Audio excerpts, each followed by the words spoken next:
Well, welcome back to Simple Truth. We're in the story of David, trying to pull out some simple truths from that story. We're in 1 Samuel, we're in chapter 22. I want to start at verse 6. It says this: Saul heard that David and his men had been discovered. At that time, Saul was in Gibeah, sitting under the tamarisk tree at the high place. His spear was in his hand, and all of his servants were standing around him. So is it funny that David's told, get back to Israel, get back to where you are anointed to be king, get back to where you're supposed to be. So he gathers himself together, but now he's got some men with him, and now he takes his men, his little army, right, and he goes back to Israel, and he's in the forest, and Saul, the king, hears about it and is immediately riled up, is stirred up. He's ready for battle. He's got a spear with him. He's ready. Right? Again, you get two perceptions here. David, right, is the enemy to Saul. Saul thinks that David is his enemy, and everything that he hears, what God is giving David into his hands. He's just looking at this from the perspective of, it's all God. God is providing me. Now we know where David is. Now we can go kill him. Right? It's an amazing concept. I see this frequently with people.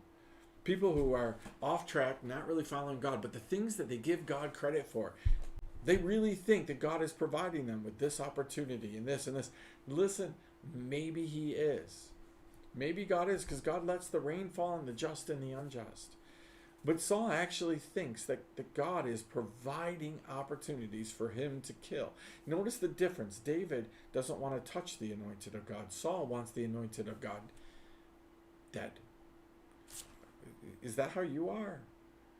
Do you get some people that you want dead? Some people that have been anointed by God, chosen by God, that are God's? Is your perspective that they're doing such wrong things, they're so off track, they need to be dealt with? They need to be dealt. Whatever I do to them is okay because they're the bad guys. This is Saul's mentality. They're the bad guy. David is the bad guy. So he goes on and he says this. Saul said to his servants, "Listen, men of Benjamin, is Jesse's son going to give you all the fields and vineyards? Do you think he'll make all of you commanders of thousands and commanders of hundreds? That's why all of you have conspired against me. Nobody tells me when my own son makes a covenant with Jesse's son. None of you cares about me or tells me that my son has stirred up my own, right? That my son has stirred up my own servants waiting in ambush for me, as in the case today." So Saul is frustrated because nobody will team up with him. Everybody's against him. Nobody will do evil. Nobody is going to turn David in, and he's frustrated. He's frustrated that nobody will tell him where David is. He knows that people know. He knows the rumors are going around. He knows that there's got to be somebody who knows what's going on, right, in this whole thing. But people refuse to do that. Do you know that's where you and I should be? You should be in a place where you refuse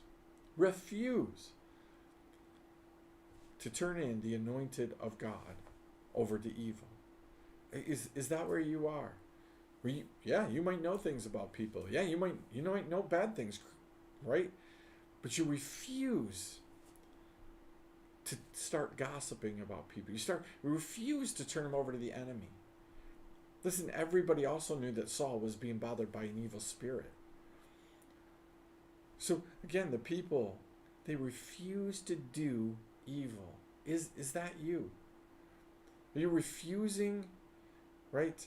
Not covering up for people, not condoning bad things that are happening, but are you refusing to treat other people poorly, without love?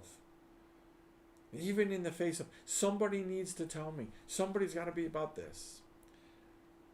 Listen, here's how this little section ends up. Then Doeg, the Edomite, who was in charge of Saul's servants, answered, "I saw Jesse's son come to Ahimelech, right, son of Ahitub at Nob.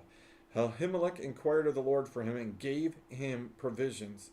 He also gave him the sword of Goliath, the Philistine."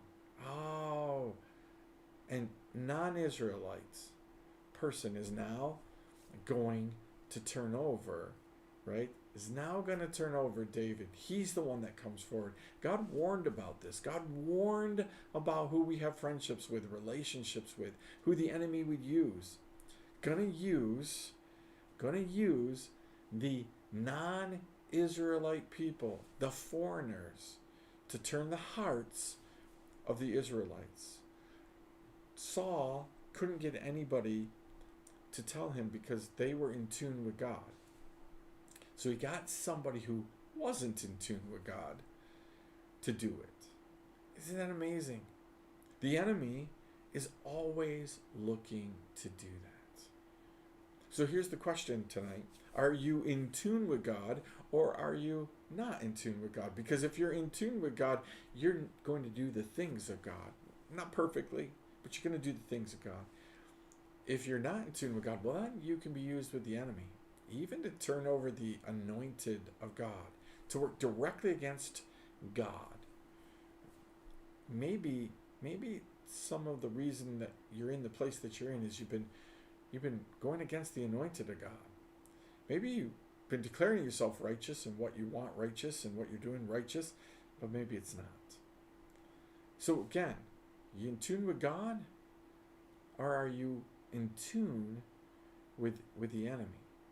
Those two things we got to chew on. We got to decide what's the deal. Am I really doing godly things?